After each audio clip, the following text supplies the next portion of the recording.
సర్లే బాయ్. హే శ్రేయ, జాగ్రత్త. ఓకే.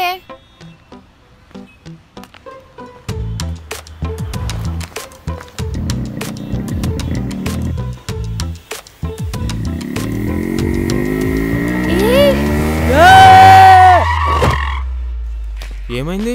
అరే ఏమైంది? అరే రక్తం బాగా వస్తుందేమో. పాపా లే పాపా. ప్రతి కథ ఎక్కడో దగ్గర ముగియాలంటే ఖచ్చితంగా ఎక్కడో దగ్గర మొదలవ్వాలి. అలా మొదలైన కథ ఇది. అయినా ఇక్కడ మాటలు వినబడుతున్నా ఎవరు కనిపించట్లేదు అనుకుంటున్నారా? డైరెక్టర్ గారు ఇంకా స్క్రీన్ ఓపెన్ చేయండి. హలో గురుగారు, మాట్లాడేది నేనే. నా గురించి కొత్తగా పరిచయం అవసరం లేదు, ఎందుకంటే ఒకప్పుడు యూత్లో మనకి మామూలు క్రేజ్ ఉండేది కాదు. ఇప్పుడంటే చాలా మోడల్ వచ్చాయని, కానీ అది వేరే విషయాలండి. మిస్టరీ గురించి గూగుల్లో కొట్టిన వస్తుంది, కానీ ముందు మీరు చెప్తా ఆగిపోయిన కథ కంటిన్యూ చేయండి. హలో బ్రదరు, ఉండమ్మా చెప్తాను, ఎందుకు కంగారు? ఈ ప్రపంచంలో పరిచయం లేని ఇద్దరు వ్యక్తులు కలిసారని దానికి కారణం ఒకటి ప్రేమ, రెండు స్నేహం. అలా అనుకోకుండా ఎదురైన ఇద్దరు స్ట్రేంజర్స్ కదా ఇది.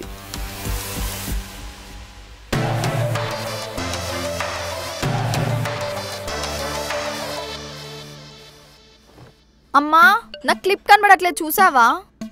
అక్కడే ఇక్కడ ఉంటుంది, చూడవే. తినేనండి, మన కథలో హీరోయిన్ చూడడానికి చాలా క్యూట్గా ఉంది కదా, కీలికం అనుకోండి, మొత్తం మాస్ బయటకు వచ్చేస్తుంది. ఏంటి మా ఈరోజు టిఫిన్? ఇదిగోవే జీడిపప్పు ఉప్మా. అమ్మా, రోజు ఉప్మా అంటే నీకు బోర్ కొట్టదా అమ్మా? అసలు చేసేదే ఎక్కువ అంటే వంకలు పెట్టడం బాగా నేర్చుకున్నావే. అయినా రోజు ఆ బండి ఫోటోలు చూస్తే బోర్ కొట్టదు, కానీ నా ఉప్మా మాత్రం బోర్ కొడుతుంది. అమ్మా, నీకెన్నిసార్లు చెప్పాలి? నన్నేమైనా అనుకొని నాకు నాన్నకిష్టమైన బండి గురించి నువ్వేమనొద్దు. అబ్బో, అదో పెద్ద బండి మరి. మీ నాన్నున్నని రోజులు ఆ బండిని వెనకేసుకొచ్చేవారు. ఇప్పుడు నువ్వు కూడా అలానే తయారయ్యావు. ఈరోజు నేను బయట తింటాను.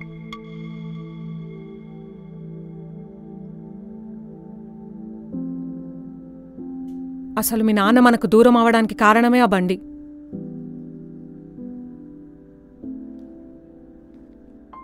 అమ్మా, ప్రతిసారి దాన్నే గుర్తు చేసుకొని బాధపడితే ఎలా? నాన్న ఉన్నా మనం హ్యాపీగా ఉండాలి అనుకునేవారు. నువ్వు బాధపడకమ్మా, నాన్న ఎక్కడున్నా మనల్ని చూస్తూ ఉంటారు.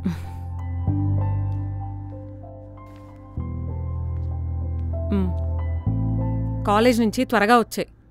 ఆ కావ్యతో పనికిమాలిన తిరుగుళ్ళని తిరక్కు. బా సర్లేమా.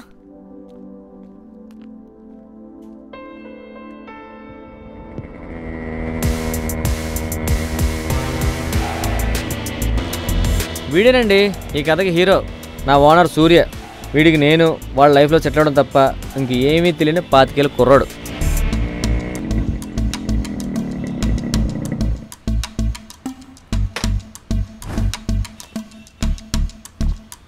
ఒక లైట్స్ ఇవన్నా.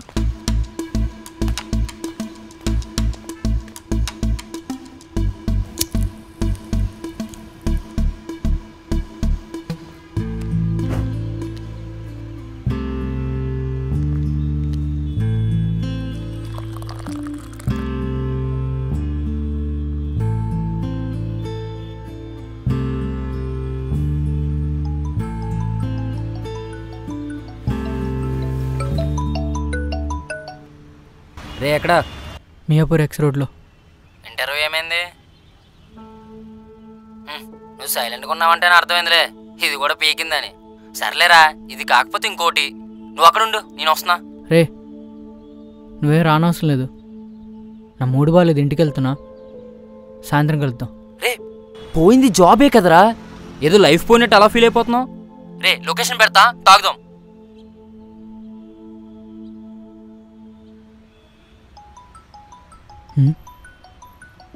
అన్న ఫోన్ చేస్తున్నాడేంటి?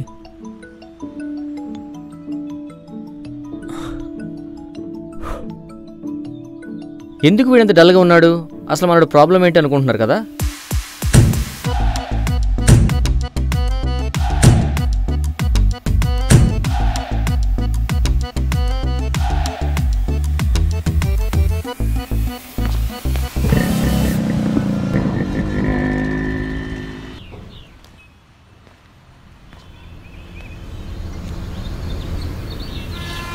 శ్రేయ, ఒసే ఈ బైక్స్ పిచ్చేంటి నీకు? అలా చూస్తూ ఉండిపోతావా బైక్స్ని? పక్కన యుద్ధం జరిగినా పట్టించుకోవా? నేను ప్రతి బైక్ని చూసి ఎగ్జైట్ అవ్వను. అది RX 100 అవుతేనే ఎగ్జైట్ అవుతాను. అయినా నా బైక్స్ పిచ్ గురించి నీకు చెప్పిన అర్థం కాదులే. ఇదిగో మీ ఇల్లు వచ్చేసింది. అయినా బైక్స్ అంటే R15, FZ, డ్యూక్ ఇలాంటి బైక్స్ అంటే ఇష్టపడాలి కానీ చీప్గా ఓల్డ్ మోడల్ RX 100 ఎవడైనా ఇష్టపడతాడా? ఓల్డ్ అని నువ్వు అంటున్నావు, ఎవర్ గ్రీన్ వింటేజ్ అని నేను అంటున్నా. ఆ బైక్కి కీస్ ఆన్ చేసి కిక్ కొట్టి గేర్ వేసి యాక్సిలరేటర్ రేస్ చేస్తుంటుంది. ఆ ఫీల్ ఎంత బాగుంటుంది తెలుసా? నీకు అర్థం కాదులే, ఆ సౌండ్కే సపరేట్ ఫ్యాన్ బేస్ ఉంది. ఉండాల్సిన దానివే, నీతో నేను వాదించలేను. ఇందాక నుంచి వెనకొకటి ఫాలో అవుతున్నాడు, చూసుకో. ఏడ్చాడులే. సర్లే బాయ్.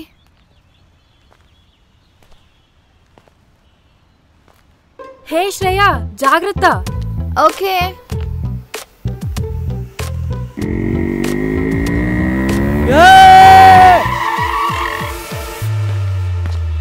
బ్లడ్ వస్తున్నట్టుంది. అరే బాగా తగిలినట్టున్నాయే, ముందని పట్టుకోండి.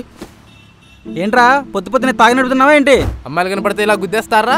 రోడ్డు మీద అమ్మాయిలు తిరగనేయట్లేదు కదరా మీలాంటి వాళ్ళు. అన్నా సారీ అన్న, తెలియకుండా జరిగింది, సారీ చెప్. కళ్ళు నెత్తికెక్కాయంట్రా నీకు? కేసు పెడితే కానీ ఇలాంటి వాళ్ళకి బుద్ధి రాదు. మేడం మీరు చూస్తున్నట్టయితే ఒక అబ్బాయి ఒక అమ్మాయిని గుద్దేశాడు. ఇక్కడ చాలా పెద్ద గొడవ జరుగుతుంది. అబ్బాయి మీద IPC సెక్షన్ 405, 406 మీద FIR ఫైల్ చేయాలని కోరుకుంటున్నాను. కేసులు అంటాడేంటన్నా?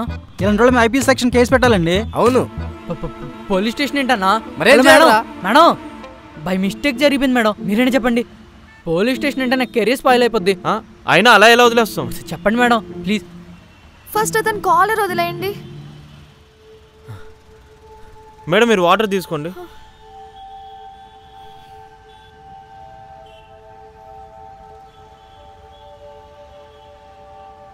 జాగ్రత్త జాగ్రత్త మేడం. చూసుకొని లేకండి. రే నువ్వేంట్రా రోజు నన్ను ఫాలో అవుతున్నావు? నేను దేకకపోతే ఇప్పుడు ఛాన్స్ దొరికింది కదా అని హీరోలా ఫీల్ అయిపోతున్నావా?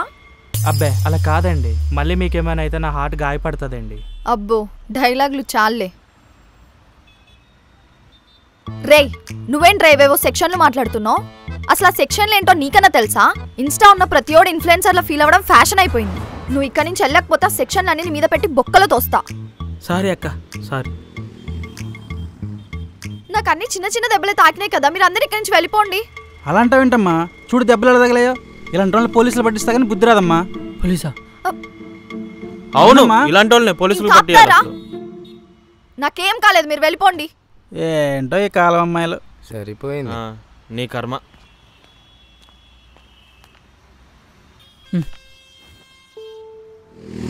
థ్యాంక్స్ అండి వాళ్ళ దగ్గర నుంచి విడిపించినందుకు. పోలీస్ స్టేషన్ అది ఇది అంటే టెన్షన్ వస్తుంది. ఏమండి నేను మీతో మాట్లాడుతుంటే మీరు ఆ బండిని చూస్తారు. బండిని చూడడం ఏమైనా ఫస్ట్ టైమా? అబ్బే అలా ఏం లేదు, బండి మస్తుంది అందుకే చూస్తున్నా. మీకు ఓకే కదా? I'm all right. ఇంతకు మీ పేరు? సూర్య. ఓ ఐఎమ్ శ్రేయ. థ్యాంక్స్. ఒక అర్జెంట్ పని ఉంది, నేను వెళ్తాను. మీరు జాగ్రత్తగా ఇంటికి వెళ్ళిపోండి. అమ్మా అబ్బా నొప్పి. ఏమైంది? ఏమో అండి తెలీదు. మీరు ఓకే కదా? I'm not okay. మీ పాటికి మీరు గుద్దేసి సారీలు చెప్పేసి వెళ్ళిపోతే హాస్పిటల్కి ఎవరు తీసుకెళ్తారు? రేపు ఇది పెద్ద ఇన్ఫెక్షన్ అవుతే ఎవరు రెస్పాన్సిబిలిటీ? ఏమండి చిన్న స్క్రాచెస్ అంతేనండి. మీ ఫ్రెండ్కి ఎవరికైనా కాల్ చేయండి, వచ్చి తీసుకెళ్తారు. నేను ఎవరెవరికో ఎందుకు కాల్ చేస్తానండి? గుద్దేసింది మీరు అంటే తీసుకెళ్లాల్సింది కూడా మీరే కదా. ఏమండి నాకు ఒక అర్జెంట్ పని ఉంది, ఓ పని చేయండి, మీరు వెళ్ళండి హాస్పిటల్కి. కావాలంటే మనీ నేను ఇస్తా. మీ మనీ ఎవరికి కావాలి? మీరు ఇప్పుడు హాస్పిటల్లో చూపించి ఇంట్లో డ్రాప్ చేస్తారా, లేదా మళ్ళీ అందరినీ పిలిచి పోలీస్ కంప్లైంట్ ఇవ్వమంటారా? పోలీస్ స్టేషనా? ఏంటి ఆలోచిస్తున్నావు? పోలీసులకు కాల్ చేయమంటావా? ఏమండి వద్దులేండి, ఇప్పుడు మళ్ళీ ఆ పంచాయతీ ఎందుకు? హాస్పిటల్కేగా, బండి ఎక్కండి. అలా రా దారికి.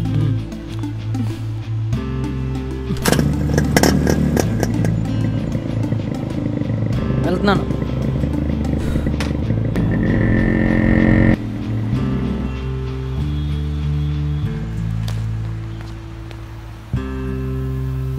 ఏమండి బాగానుందా? అమ్మా హాస్పిటల్ వస్తుంది రండి. అమ్మా ఏం కాలేదులే, చిన్న చిన్న ఇంజురీసే. స్పిరిట్ వేసి క్లీన్ చేసాం. మెడిసిన్స్ రాసిస్తా, వేసుకో. ఓకే. అయినా అలా ఎలా గుద్దేశావయ్యా? మైనర్ ఇంజురీస్ కాబట్టి సరిపోయింది, అదే మేజర్ అయితేనా? అలా చెప్పండి డాక్టర్, పోలీసులకైతే మాట వింటాడు. నేనేదో మంచిదాన్ని కాబట్టి పాపం అనిపించి వదిలేసా. ఏదో తెలివి తప్పు చేస్తానండి. డాక్టర్ కూడా ఏం కాలేదన్నారు కదా, వెళ్దామా? సరే డాక్టర్, మేము వెళ్తాం. Okay, take care.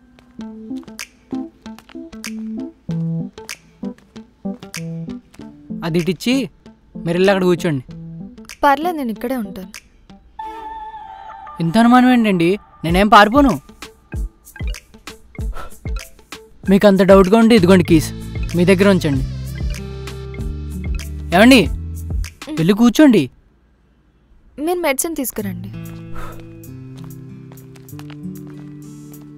పయ్యా మందులు ఒక పూటకి సరిపడేవి చాలు.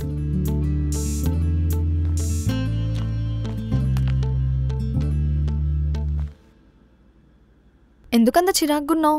కొంచెం నవ్వొచ్చు కదా బాబు. వద్దులే, ఇందాక ఎక్స్ప్రెషన్లోనే బాగున్నావు. అలా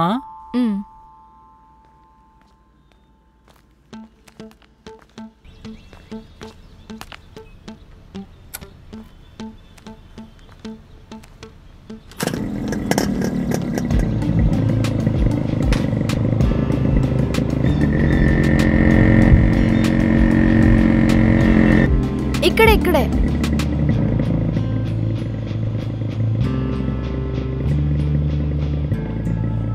మీరు చెప్పినట్టే మీ ఇంటి దగ్గర కూడా డ్రాప్ చేస్తాను. ఇంక నేను వెళ్తున్నాను. Thank you. ఓయ్, మీ అన్నయ్యని బైక్ నేర్పించమనవే ప్లీజ్.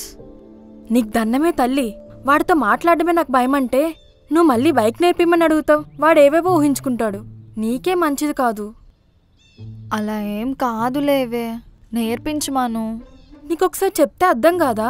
అయినా బైక్ ఎందుకు, హ్యాపీగా బస్లోను ఆటోలోను వెళ్ళిపోతున్నాం కదా. అయినా నేర్పిమని అడిగితే ఏ స్కూటీనో అడగాలి, నువ్వేకంగా బైక్ అడుగుతున్నావు. నా వల్ల కాదు. ఈ సోదంతా కాదు, నేర్పించమని అడుగుతావా లేదా? నేను అడగలేనే, వదిలే. సరే అయితే నేనే ఏదో ఒక రోజు నేర్చుకుంటాను చూడు. అబ్బో, ఇప్పుడు నీకు బైక్ నేర్పించేవాడు ఎక్కడున్నాడో ఏంటో. ఓయ్ గురు, నాకు ఒక చిన్న ఫేవర్ చేస్తావా? ఏదో ఫిక్స్ అయ్యారుగా, అడగండి. నాకు ఈ బైక్ నేర్పిస్తావా? బైక్ నేర్పించాలా? నాకు ఇంకేం పని లేదనుకుంటున్నారా మీకు బైక్ నేర్పించడానికి? ఇవన్నీ నా వల్ల కాదు.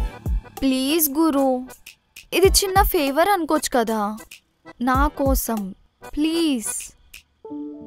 చూడండి, ఇప్పటిదాకా మీరు నా వల్ల ఇబ్బంది పడ్డారు అని మీరు చెప్పిన పనులన్నీ చేసుకుంటూ వచ్చాను. ఇప్పుడు మీకు బండి నేర్పించాలి, రోజు మిమ్మల్ని కలవాలి అంటే నా వల్ల కాదు. ఇప్పటికే నా లైఫ్లో చాలా దరిద్రాలు ఉన్నాయి, మళ్ళీ లేనిపోని ప్రాబ్లమ్స్లో తలదూర్చాలి అనుకోవట్లేదు. అయినా మీరు ఎవ్వరో కూడా నాకు తెలీదు, మన ఇద్దరికి పరిచయం కూడా లేదు. అలాంటప్పుడు నేనెందుకు మీకు బండి నేర్పించాలి? ప్లీజ్ అర్థం చేసుకోండి. అర్థమైంది, స్ట్రేంజర్స్ అనే కదా. ఈ తక్కువ టైంలో నేను మిమ్మల్ని అబ్జర్వ్ చేశాను, మీరు చాలా మంచివారు, అడ్వాంటేజ్ కూడా తీసుకోలేదు. అందుకే ఈ చిన్న ఫేవర్ అడుగుతున్నాను. పరిచయం అంటారా? ఈరోజు కలుస్తామని ఎక్స్పెక్ట్ చేశామా? లేదు కదా, అయినా కలిసాం. రోజు అలాగే కలిస్తే స్ట్రేంజర్స్ కాస్త ఫ్రెండ్స్ అవుతాం, అంతే కదా. మీకు చెప్తే అర్థం కదా, నా వల్ల అవ్వదు. ప్లీజ్ నన్ను వదిలేయండి. నీ కుట్టిగా చెప్తే అర్థం కాదు. లాస్ట్ అండ్ ఫైనల్ అడుగుతున్నాను, నాకు ఈ బండి నేర్పిస్తావా లేదా? కుదరదు, పెద్ద జీతం చేతంలో ఆర్డర్లు వస్తుంది. ఓకే, నువ్వు హ్యాపీగా ఇంటికెళ్ళు, నేను ఇలా వెళ్ళి పోలీస్ స్టేషన్లో కంప్లైంట్ ఇస్తాను. ఎవిడెన్స్ కింద నాకు హాస్పిటల్ రిసీట్ ఇంకా డాక్టర్ కూడా ఉంది, బొక్కలో తోస్తారు. మీరెక్కడ దొరికారండి నాకు? మాట్లాడితే పోలీస్ పోలీస్ పోలీస్ అంటారు. ఏ ముహూర్తం తగులుకున్నాను. ఇప్పుడేంటి, బండి నేర్పించాలి అంతే కదా? నేర్పిస్తానులే. ఓ, థ్యాంక్ యూ సో మచ్. కానీ ఒక కండిషన్. ఏంటి? బైక్లో పెట్రోల్ కూడా మీరు కొట్టేస్తానంటేనే. ఓ సంతేనా? నాకోకే. సరే. సరే నీ నెంబర్ ఇవ్వు. నెంబర్ దేనికి? రేపు ఎక్కడికి రావాలో లొకేషన్ చెప్పండి, అక్కడికి వస్తాను. అబ్బచ్చా, నాకు నీ మీద నమ్మకం లేదు గురు. అడ్రస్ కూడా నోట్స్లో టైప్ చేయి. నాకు నీ మీద నమ్మకం లేదు. చాలా డిగ్రీ సర్టిఫికెట్లు 10th మార్క్ లిస్టులు కూడా కావాలా? Okay okay sorry and thank you ఒప్పుకున్నందుకు. నేనెక్కడ ఒప్పుకున్నాను? నువ్వే బలవంతంగా ఒప్పించావు. సరే, రేపు కాలేజ్ 3:30కి అయిపోతుంది. షార్ప్ 3:45కి జేఎన్టీ దగ్గరకు వచ్చాయి, సరేనా? వస్తాను. రాక్ చేస్తానా? ఓకే బాయ్ గురు. రేపు నువ్వు రాలేదనుకో, చాచా వస్తావులే, నాకు తెలుసు. Bye bye.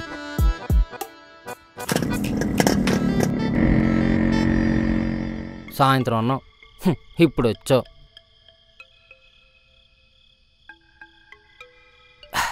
అయినా నీకు తన ఎలా తెలియందిరా?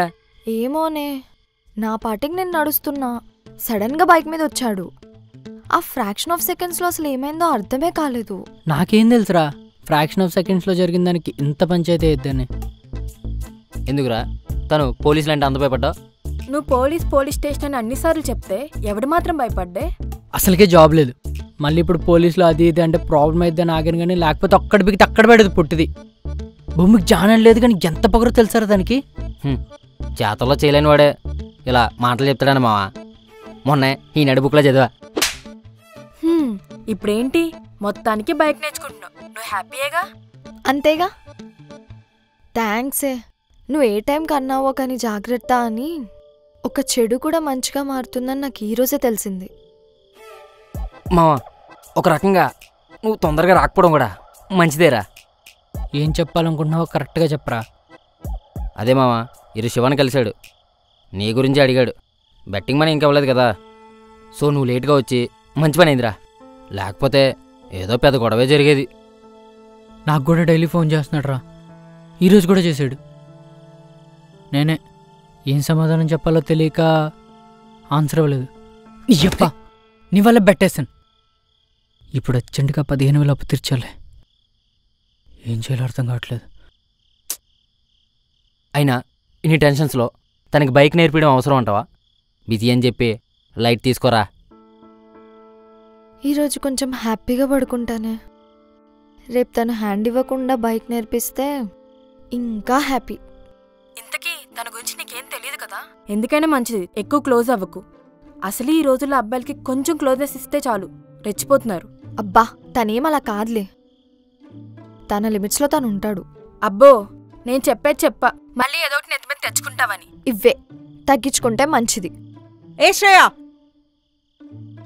వస్తున్నా అమ్మా.